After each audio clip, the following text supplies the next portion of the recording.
Sa Portobello, Rondonia, Brazil, may isang dalaga na ang pangarap ay magkaroon ng magandang kinabukasan. Lumaki siyang walang ama hanggang sa isang hindi inaasahang katok sa pinto ang muling nagtagpo sa kanilang dalawa matapos ang maraming taon. Nangako ang ama ni Marlene na magandang buhay, pagkakataong makapag-aral at kinabukasang matagal nang inaasam ng dalaga.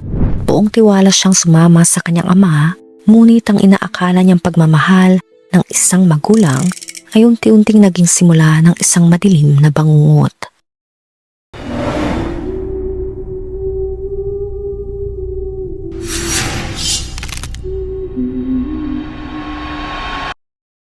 Si Merlene Olivera ay 2 taong gulang pa lamang na maghiwalay ang kanyang mga magulang. Ang kanyang ina na si Maria Carvalho ay mag-isang nagtusto sa kanilang pamilya bilang isang mananahi sa Portobello, Rondonia. Madalas silang kapusin sa pera at pagkain at napilitang huminto sa pag-aaral si Merlene upang makatulong sa kanilang kabuhayan. Para kay Maria, ang paghihiwalay ay naging daan upang makalayo sa madalas na pananakit ng kanyang asawa na si Edelmar. Habang lumalaki sa gitna ng kahirapan, iisa ang tanong na paulit-ulit na bumabagabag kay Marlene. Kung nasaan ang kanyang ama, alam niyang isa itong mayamang lalaki at lihim siyang umasa na balang araw ay darating ito upang baguhin ang kanilang buhay. Nung bata pa lamang si Marlene, kapansin-pansin na ang kanyang talento sa pagkanta. Isa siya sa mga aktibong miyembro ng choir ng kanilang simbahang ebanghelyo, kung saan hinahangaan siya ng marami hindi lamang sa kanyang magandang boses, kundi pati sa kanyang husay sa pagtatanghal. Madalas sabihin ng mga nakakapanood sa kanya na mayroon siyang natatanging talento at maaari siyang magkaroon ng magandang kinabukasan sa musika. Dahil dito, unti-unting nabuo sa kanyang isipan ang isang simpleng pangarap, ang maging isang mga awit balang araw. Hindi ito tila imposibleng maabot dahil tunay na may kakayahan siya. Ngunit tulad na maraming pangarap, nahadlangan ito ng kahirapan. Dahil kapos sa buhay, napilitan si Merlene na huminto sa pag-aaral upang tulungan ang kanyang ina sa paghahanap buhay at sa pag-aalaga ng kanilang tahanan. Pagsapit niya ng 13 years old, nagsimula siya magtanong tungkol sa kanyang ama. Habang lumalaki, lalo niyang nararamdaman ang kakulangan ng isang ama sa kanyang buhay at naging mausisa siya kung sino ito. Ngunit sa tuwing mababanggit ang pangalan ni Edelmar, iniiwasan ng kanyang ina na si Maria ang usapan. Batid niya ang masasakit na alaalang dala ng nakaraan kaya't lagi niyang pinapayuhan ng anak na huwag na itong balikan. Para kay Maria, sapat nang lumaki sa Merlene ng ligtas at malayo sa lalaking minsang nagdulot na matinding paghihirap sa kanilang pamilya. Ngunit hindi alam ni Merlene ang buong katotohanan. Makalipas ang 1 taon noong 1995, dumating ang isang pangyayaring tuluyang nagbabago sa kanyang kinabukasan. Walang anumang paunang abiso, biglang dumating si Edelmar sa bahay ng kanyang dating asawa. Nakasuot siya ng maayos na Amerikana at sakay ng isang malaking sasakyan ng punerarya. Isang imahe ng tagumpay at kasaganahan na agad na nagbigay ng magandang unang impresyon. Sa unang pagkakataon, nagkaharap ang mag-ama. Isang simpleng pangungusap lamang ang binitawan ni Edelmar. Ngunit naging sapat iyon upang baguhin ang direksyon ng buhay ng dalagita. Ako ang iyong ama, sinusundo kita. Kasabay nito ang mga pangakong mahirap tanggihan, pagkakataong makapag-aral muli, magkaroon ng magandang trabaho, sapat na pera at isang komportabling buhay. Para sa isang batang lumaki sa kahirapan, tila ito na ang pagkakataong matupad ang mga pangarap na matagal niyang inaasam. Hindi nagtagal nagpasya si Merlene na lumipat sa tahanan ng kanyang ama. Nakatira si Edelmar sa isang malawak na bahay na nasa likuran ng kanyang negosyong punerarya sa Punerarya Bompastor na itinatag noong June 1993. Doon ay kasama niya ang kanyang kasalukuyang asawa na si Sinilda, ang 2 nilang anak at 2 pang anak ni Edelmar mula sa nauna nitong relasyon. Sa unang tingin, tila isa itong normal at maayos na pamilya. Ngunit habang lumilipas ang panahon, unti-unting napansin ni Merlene na may mga kilos ang kanyang ama na hindi niya maipaliwanag. Pagsapit niya ng 15 years old, lalo pang naging kapansin-pansin ang mga kakaibang pag-uugali nito. Sa isang pagkakataon, niyaya siya ni Edelmar na mamasyal Ang inaakala niyang simpleng paglabas ay nauwi sa isang sitwasyong nagdulot sa kanya na matinding pagkalito. Mula noon, paulit-ulit na sinubukan ng lalaki na lampasan ang hangganang nararapat lamang sa isang magulang.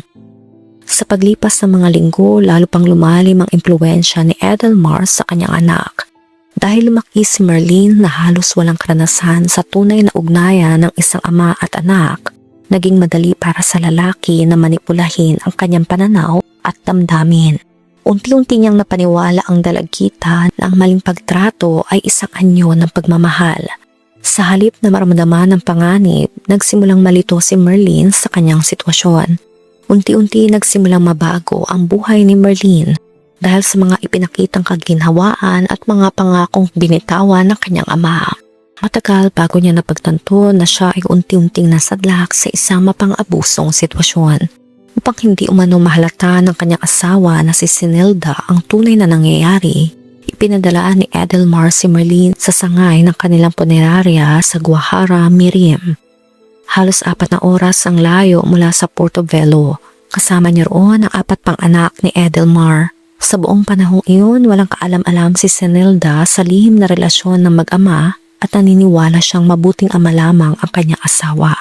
Habang lumalaki si Marlene, lalo rin siyang isinangkot ni Edelmar sa negosyo ng pamilya. Nang siya ay nag-18 years old, naging aktibo siya sa pamamahala ng punerarya. Siya ang namamahala sa iba't ibang gawain, kabilang ang pag-aasikaso ng mga bayarin, pag-oorganisa ng mga serbisyong panglibing at iba pang responsibilidad na kaakibat ng negosyo. Na maglaon matapos bumalik sa Portobelo ang kanyang madrasta at mga kapatid, binigyan siya ni Edelmar ng mas mataas na posisyon sa kumpanya. Nagbukas ito ng mga bank account para sa kanya, kumuha ng hulugang programa sa kanyang pangalan at bilang gantipala sa kanyang dedikasyon, binilhan pa siya ng isang bagong sasakyan.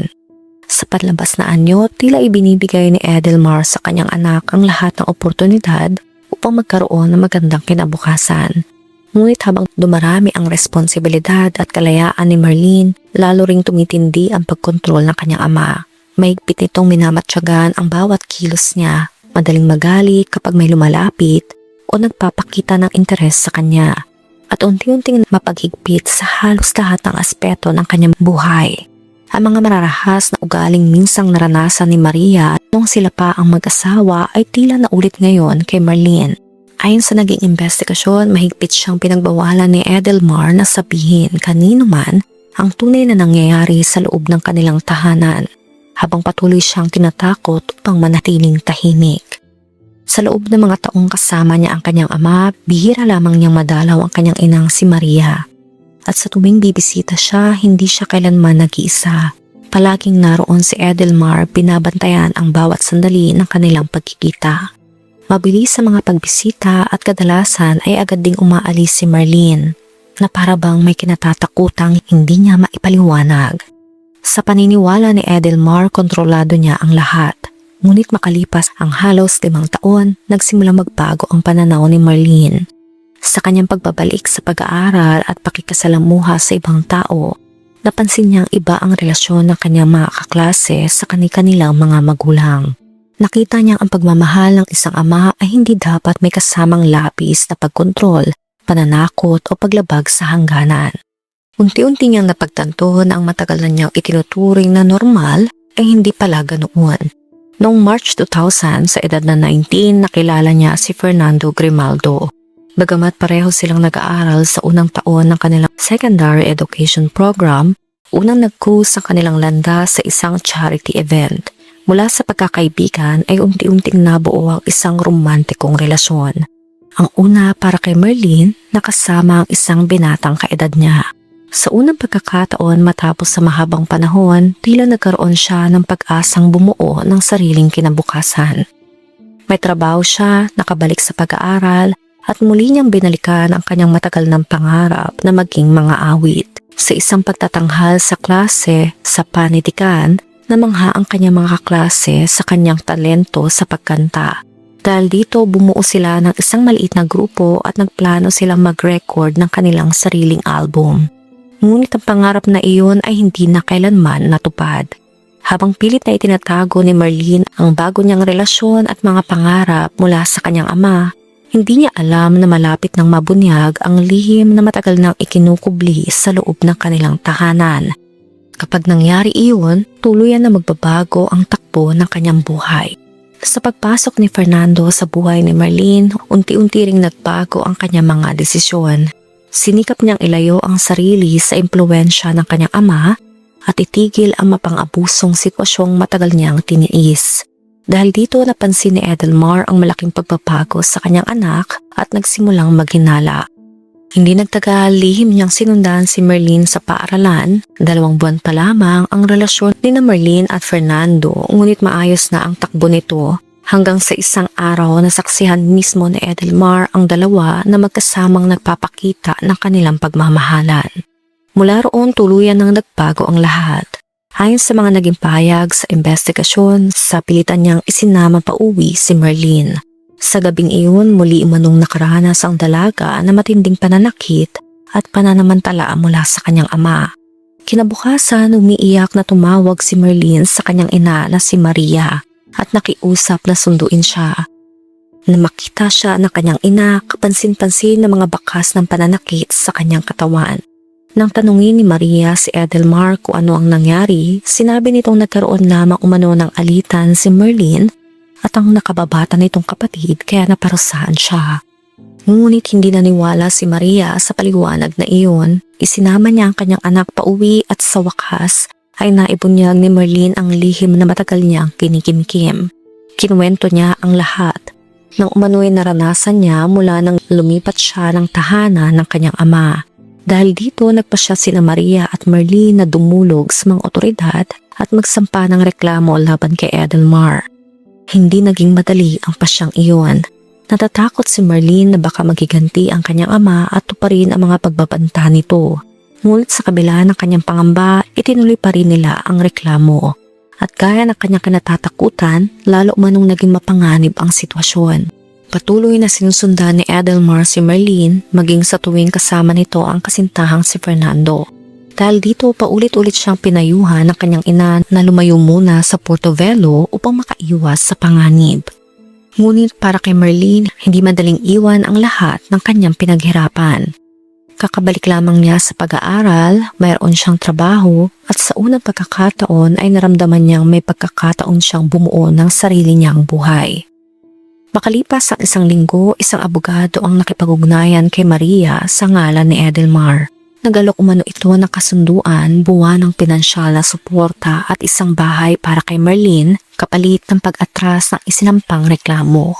Sa simula, tila may posibilidad na humupa ang alitan. Ngunit ayon sa mga ulat, hindi rin natupad ang mga ipinangako ni Edelmar. Sa tuwing titingin sila ng bahay, lagi ito naghahanap ng dahilan upang hindi matuloy ang kasunduan. Habang lumilipas sa mga araw, tila unti-unti na ring nawalan ng saysay ang usapan. Hindi alam nila Maria at Marlene na habang tumatagal ang prosesong iyon, may iba na palang iniisip si Edelmar. Isang araw bago ang trahedya, ibinahagi ni Marlene kay Fernando ang buong katotohanan tungkol sa matagal na niyang pinagdaraanan. Labis ang pagkabigla ng binata sa kanyang narinig. Ngunit huli na ang lahat. Kinabukasan habang nasa paaralan si Marlene, lumabas muna siya upang tumawag. Hindi na niya natapos ang tawag na iyon.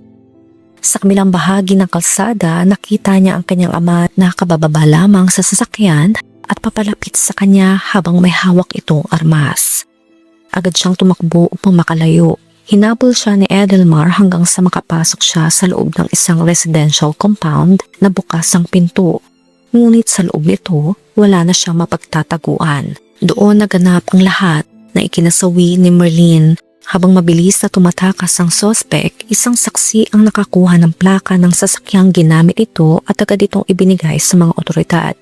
Hindi nagtagal na tukoy ng pulisya na ang pangunahing sospek ay ang ama nito na si Edelmar, ang may-ari ng funeraria Bompastor. Nang dumating ang mga pulis sa kanyang negosyo, wala na siya roon. Kinabukasan, naging pangunahing balita sa buong lungsod ang sinapit ni Marlene. Sa isang mabait na pagkakataon, siya rin ang inilibing sa mga kabao mula sa puneraryang pagmamay-ari ng kanyang ama. Matapos makaiwas sa agarang pag-aresto, kusang loob na sumuko si Edelmar sa Homicide Division kinagabihan kasama ang kanyang abogado. Sa pagkakataong iyon, isinuko niya ang .8 na armas na kinumpirmang siyang ginamit sa pag-atake. Sa kanyang salaysay, itinanggi niya ang mga paratang na sa loob ng maraming taon ay nagkaroon ng pang-aabuso laban sa kanyang sariling anak. Gayunpaman, batay sa naging investigasyon at mga nakalap na ebidensya, nagpatuloy ang proseso ng kaso laban sa kanya. Na maglabas ang korte ng utos para sa kanyang preventive detention, inaasahan ng pamilya ni Merlin na tuluyan na siyang mananagot sa batas. Ngunit bago pa man ito maisakatuparan, nakatakas si Edelmar. Mula noon, hindi na siya muling nakita ng mga otoridad. Mahigit 2 dekada na ang lumipas. Nanatili pa ring hindi alam ang kanyang kinaroroonan at patuloy siyang itinuturing na isang pugante. Para sa inang si Maria, hindi lamang ang pagkawala ng kanyang anak ang iniinda niya, kundi pati ang matagal na paghihintay ng hustisya na hanggang ngayon ay hindi pa rin ganap na nakakamit. Ang kaso ni Merlin Olivera ay nanatiling isa sa mga trahedyang nagbigay diin sa panganib ng karasang nagaganap sa loob mismo ng tahanan. Mga pangyayaring kadalasang nanatiling lihim sa loob ng mahabang panahon dahil sa takot, manipulasyon at kontrol. Hanggang sa kasalukuyan, ito pa rin ang mga pinakahuling impormasyong inilabas tungkol sa kaso.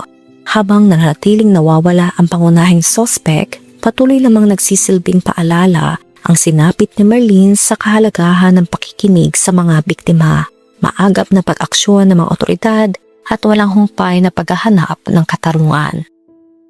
Ikaw, anong masasabi mo sa kwento natin ngayon?